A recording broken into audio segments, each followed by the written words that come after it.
27% DNA shared, half-sister. The DNA result revealed the shocked truth about me.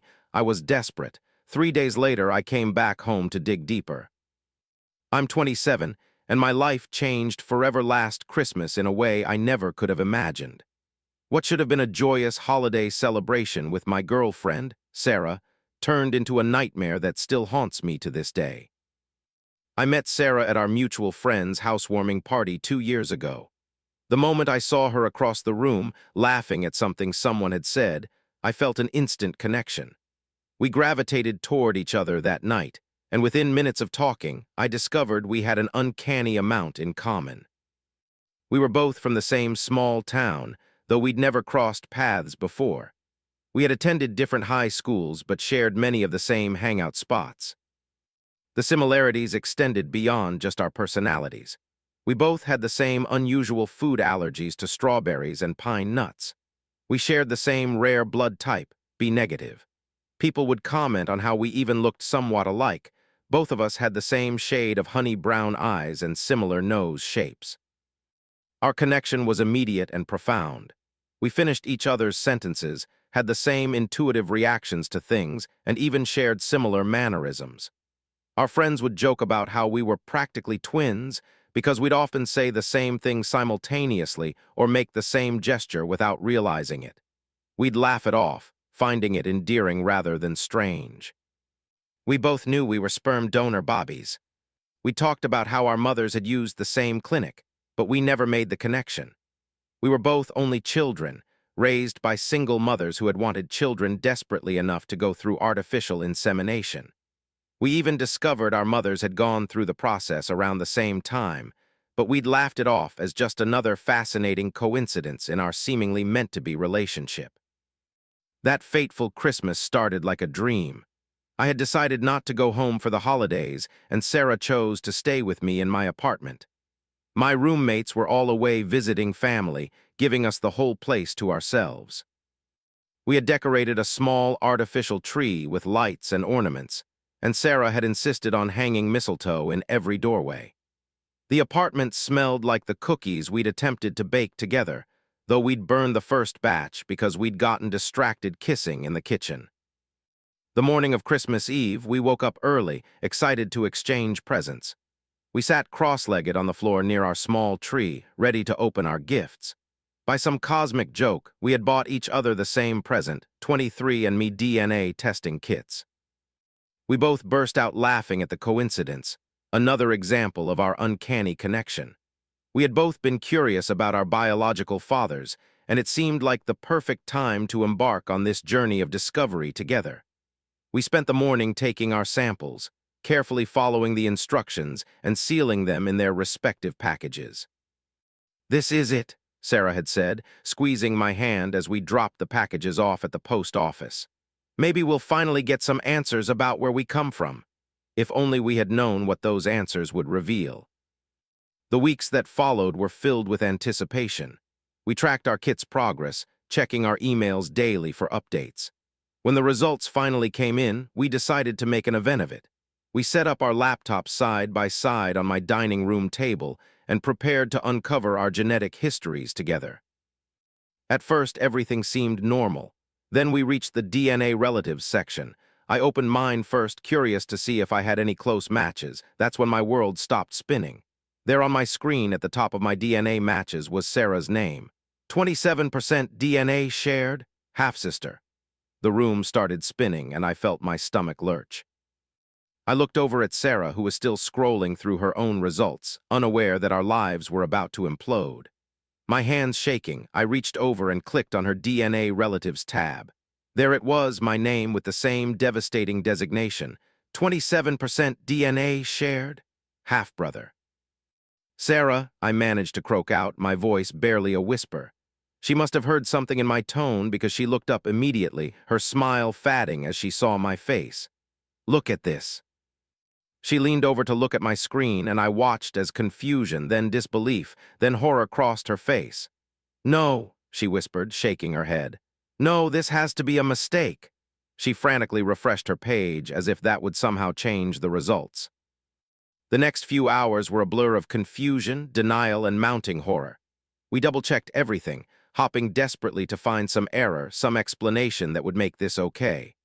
But the more we looked, the more undeniable it became.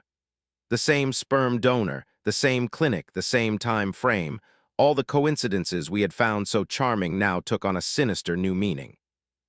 The physical similarities that had once seemed cute now made me feel sick to my stomach. Every shared mannerism, every similar feature, every common trait now screamed siblings rather than soulmates. I couldn't stop thinking about all the times people had commented on how alike we were, how we could have been related. They had been right in the worst possible way. The guilt hit me in waves. Every intimate moment we had shared, every kiss, every touch. It all became tainted with the knowledge that we were siblings. I felt physically ill, rushing to the bathroom several times to throw up. Sarah sat motionless on the couch, tears streaming down her face, her body occasionally shaking with silent sobs. That evening, Sarah packed her things and left. We both knew she couldn't stay, but watching her walk out the door was one of the hardest things I've ever experienced. We haven't seen each other since then. How could we? Every look, every word, every moment would be tainted by what we now know. The next day was filled with a sense of dread. We knew we couldn't go on pretending everything was fine, so we made an appointment with a genetic counselor. We needed answers, professional guidance, and we needed to hear it from someone who could explain what this meant. When we met the counselor, we learned that the results we had received were legitimate. The DNA testing process was accurate, and our shared 27% DNA wasn't a mistake. We were indeed half-siblings, conceived from the same sperm donor. The counselor explained that while we could interpret the results of the ancestry portion of the test with some skepticism, DNA matches are scientifically precise. Our situation wasn't a misunderstanding or a test error. It was a biological fact. Sarah and I both struggled to come to terms with this. How could this happen to us? How could our parents, both from the same small town, have used the same sperm donor and never even think to investigate whether their children would end up together? The reality of our situation hit us in stages. First came the shock and denial, then the physical revulsion, followed by a deep, consuming shame. But perhaps the most difficult part was the lingering love, the emotional connection that couldn't simply be switched off despite knowing the truth. I've since learned that cases like ours, while rare, are not unheard of. The rise of sperm donation in the 1980s and 1990s, combined with donors being used multiple times in the same geographical area, has led to several similar situations. But knowing we're not alone in this nightmare provides little comfort. The DNA kits that were meant to answer questions about our past instead destroyed our future. They revealed a truth that no one was prepared for, least of all us. Now, all we can do is try to rebuild our lives separately, carrying this secret that binds us together in the most tragic way possible. Update 1. Hi everyone, thank you for all your support in the comments. A lot of you asked what happened next and how we managed to handle such a difficult situation. I've taken some time to process everything, but I think I'm ready to share the next part of our story. After spending days wrestling with the DNA test results, I finally worked up the courage to call Sarah. We agreed to meet at a small cafe near her apartment. It felt strange making plans with her now, like we were strangers trying to be polite. The cafe was quiet when I arrived, just a few people scattered around working on laptops. Sarah was already there, sitting in a corner booth. She looked as exhausted as I felt. We'd both clearly been having trouble sleeping since the discovery. "Hey," I said, sliding into the seat across from her. It felt wrong being so formal with someone I'd been so close to just days ago. Sarah gave me a weak smile. "Hey." She pushed her coffee cup back and forth between her hands, a nervous habit I'd always found endearing. Now it just made my chest ache. We sat in awkward silence for a while, both struggling to find the right words. How do you start a conversation like this? Finally, Sarah spoke. "I've been thinking," she said, her voice barely above a whisper. "We need to tell our moms. They need to know what happened." I nodded slowly. She was right, of course. This wasn't just about us anymore. Our mothers had made decisions decades ago that had led to this moment, and they deserved to know the truth. Together, I asked, should we tell them together? Sarah nodded. I think we should do a conference call. That way they both hear it at the same time, and we can be there for each other when we tell them. We spent the next hour planning how to break the news. We decided to call them that evening, no point in dragging it out any longer. The weight of this secret was already crushing us. We needed to share it with the people who needed to know. Later that night, we'd make the hardest phone call of our lives. My mom answered first, her voice groggy with sleep but immediately alert when she heard the tension in my voice. Honey, what's wrong? Aren't you supposed to be celebrating Christmas with Sarah? Sarah's mom joined the call moments later, equally concerned. They both thought we were calling with good news, perhaps an engagement announcement. The irony of that assumption wasn't lost on us. Mom, Sarah started, her voice trembling. Something's happened. We need to come home, both of us. We need to talk to you both in person. The mothers immediately began asking questions, their voices overlapping with concern. Were we okay? Had there been an accident? Was someone hurt? Please, I interrupted, struggling to keep my voice steady. We're okay physically, but we need to see you both together. We'll drive down tomorrow morning. After some discussion and many more worried questions, we agreed to meet at Sarah's childhood home the next day. Neither of us slept that night. How could we? We packed our bags in silence, each lost in our own thoughts, our own grief. We arrived at Sarah's house after a few hours. Both our mothers were already there, waiting anxiously on the front porch. They rushed to greet us, their faces etched with worry.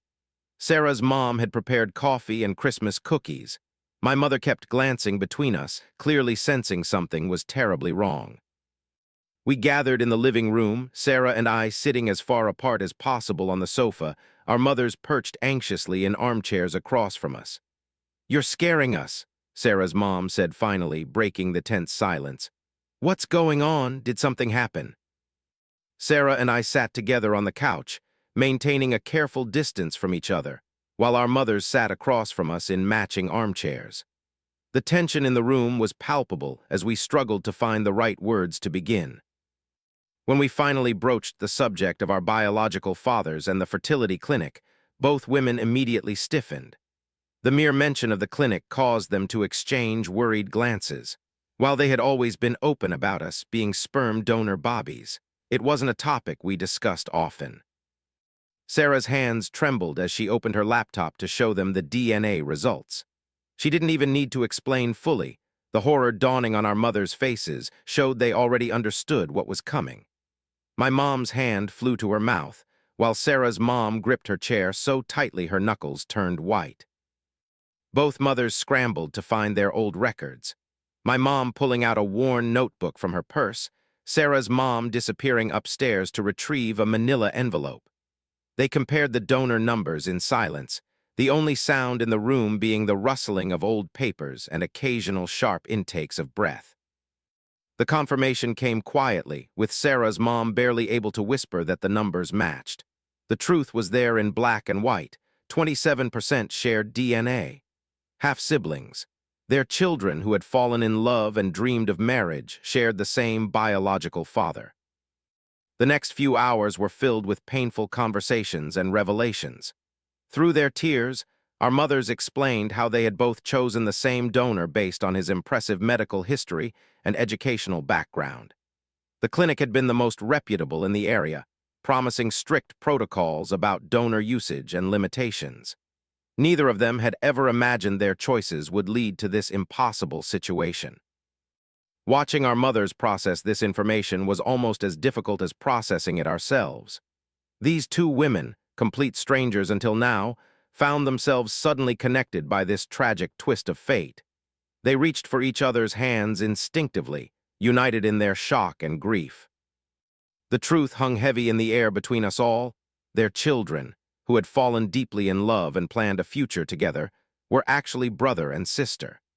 It was a revelation that would forever change not just Sarah's and my relationship, but the entire dynamic between our families.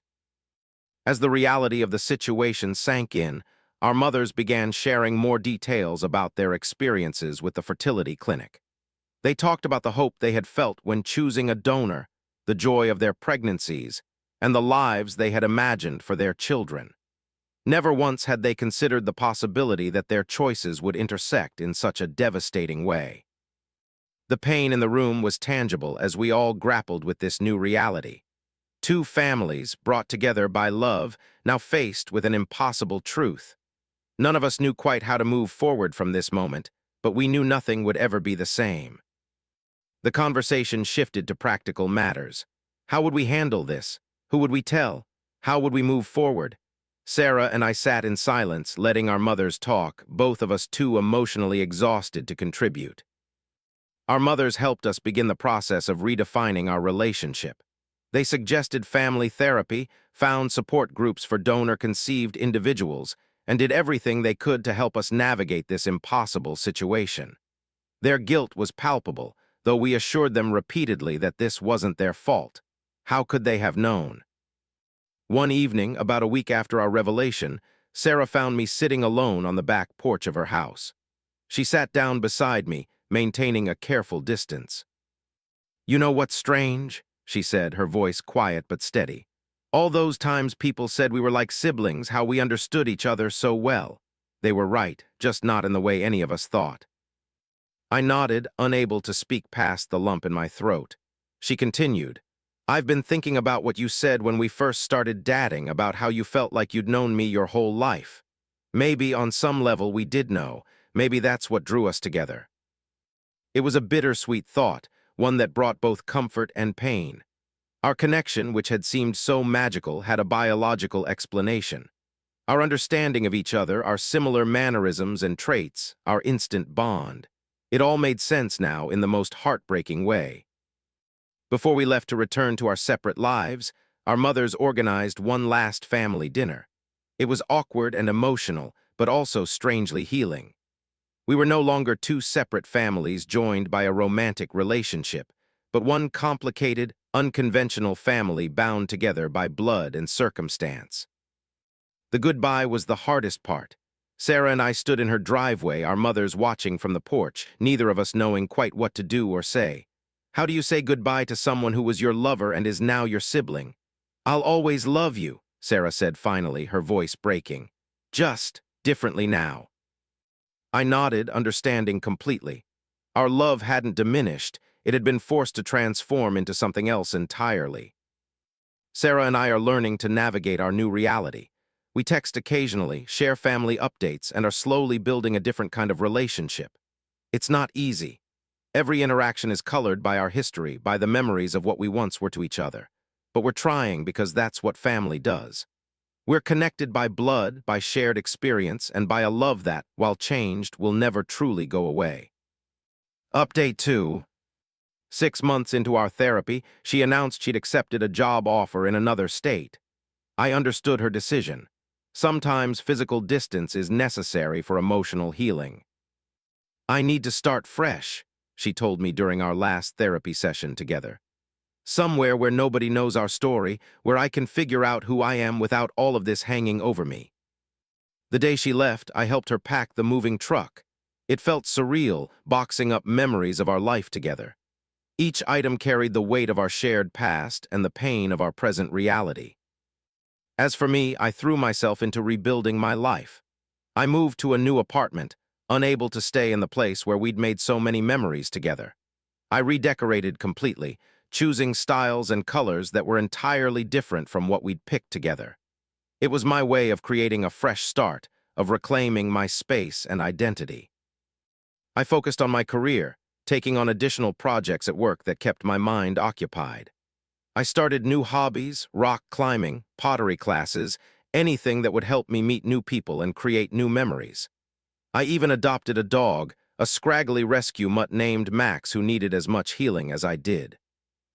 Our mothers remained close, finding comfort in their shared experience. They even started volunteering together at a support group for parents of donor-conceived children, using our story to advocate for better regulation and documentation in sperm donation. The journey of healing continues. There are still moments when the weight of our story feels heavy, when the complexity of our situation threatens to overwhelm me. But I've learned to sit with these feelings, to acknowledge them without letting them consume me. I've also learned that family can take many forms. The bond Sarah and I share now is different from what we had before, but it's no less meaningful. We're connected not just by DNA, but by a shared experience that few others can understand. Looking ahead, I'm cautiously optimistic. While I may never fully understand why things happen the way they did, I've found peace in accepting that some questions don't have satisfying answers. Life isn't always neat or predictable, and sometimes the most profound growth comes from learning to navigate its messiest moments. Through everything that happened, I learned that life is full of unexpected twists and turns, and sometimes the things we least expect are the ones that shake us the most. This experience taught me the importance of facing difficult truths head-on, no matter how painful they may be. It's easy to want to avoid the truth or run away from uncomfortable situations, but I learned that the only way forward is through honesty and understanding.